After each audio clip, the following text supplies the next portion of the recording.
Alright, so if anybody is wondering, here is the Smoke Daddy cold smoke generator. This one's a Big Kahuna. This is it assembled. I went ahead and put everything together just to give you guys a look-see. That's what the inside looks like. The spring is in there just to create a draft, and then you can see there that little stainless, or the stainless pipe is connected right there to your little aquarium pump, and then this guy right here will plug into the side of your smoker. I have a homemade smoker I'm using this on, and I'm also using it on my Pit Boss. There's my Pit Boss. I already have a Smoke Daddy PID controller, but I'm still craving more smoke. So I know some guys are going to lose their minds that you drilled a hole in the side of your grill, blah blah blah, but who gives a shit? That's a 1 1/8 inch hole, and I recommend getting it as low as you can, just so the smoke can rise. My draft, or my stack, is over here. So if you can see down in there, that is as low as it can go. Let me see if I can, there we got it. So you can see here's my drip pan, or deflector, whatever the hell you want to call it, and the hole is definitely underneath it. So A, I wanted it low because that's what they recommend, and B, I didn't want it like up here, because then every time you take out your deflector plate, you're essentially going to have to disconnect this. So I'll go ahead and get it installed here and just kind of give you an idea what it looks like. I just got home from the gym and I'm dragging ass tired, so I'm not going to run it tonight, but I'll run it this weekend and give everybody a heads up. So hang on one sec. Alright, here's her all installed. You can see I still got a plenty big enough gap. Get my hand back there, so I'm not too worried about heat.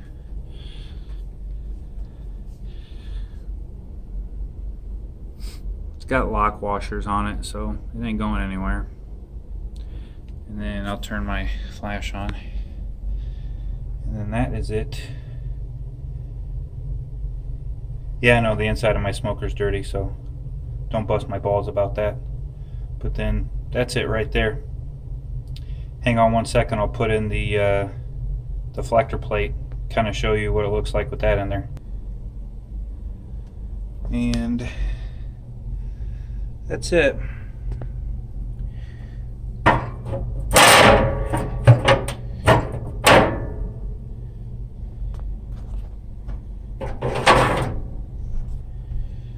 Right down there, underneath the plate. Literally all you do is I took the hose off of it while I was installing it, but you literally just undo this. I won't do it for sake that this bottom cap will fall out, but you undo that little knob, pull this bottom cap off.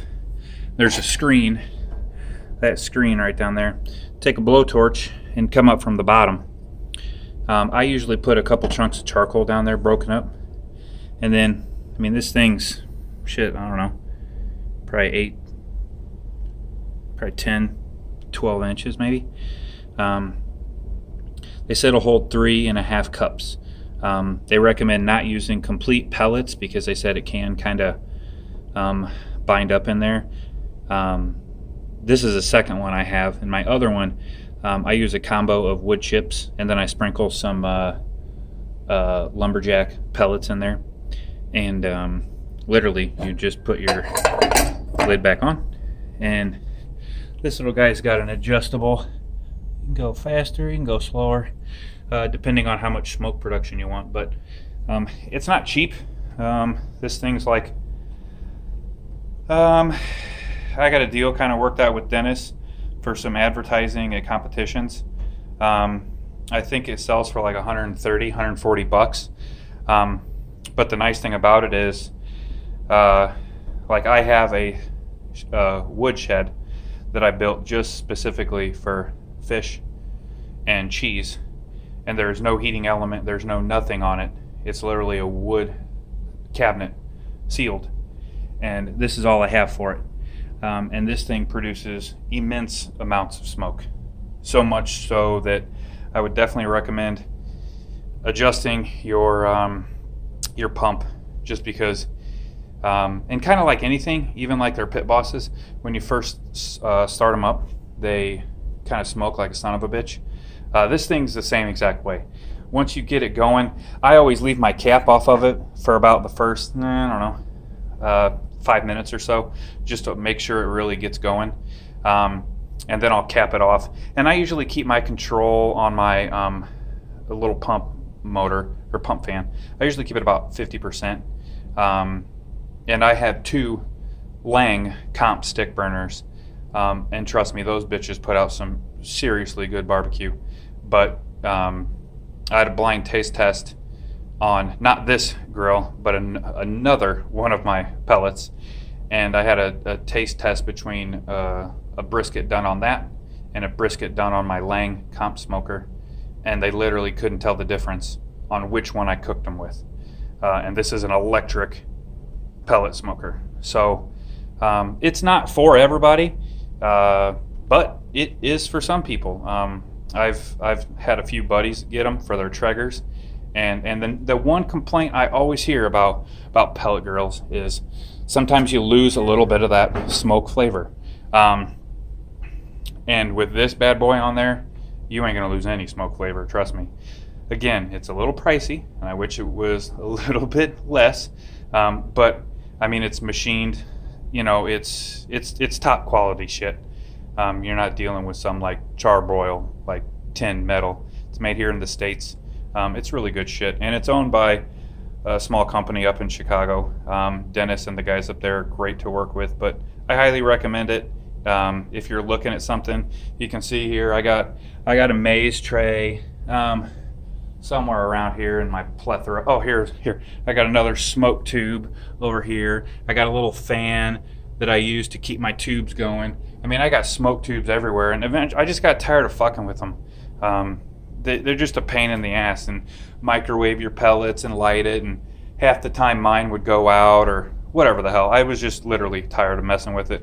So I got this thing, and the second one of them, and they're no joke. I mean, they do what they're supposed to do. They're really, really, really good. So that's just it. There is the Big Kahuna cold smoke generator on a Pit Boss, like a Franken Pit Boss almost.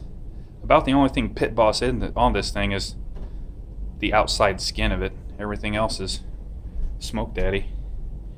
All right, there you go. Have a good one.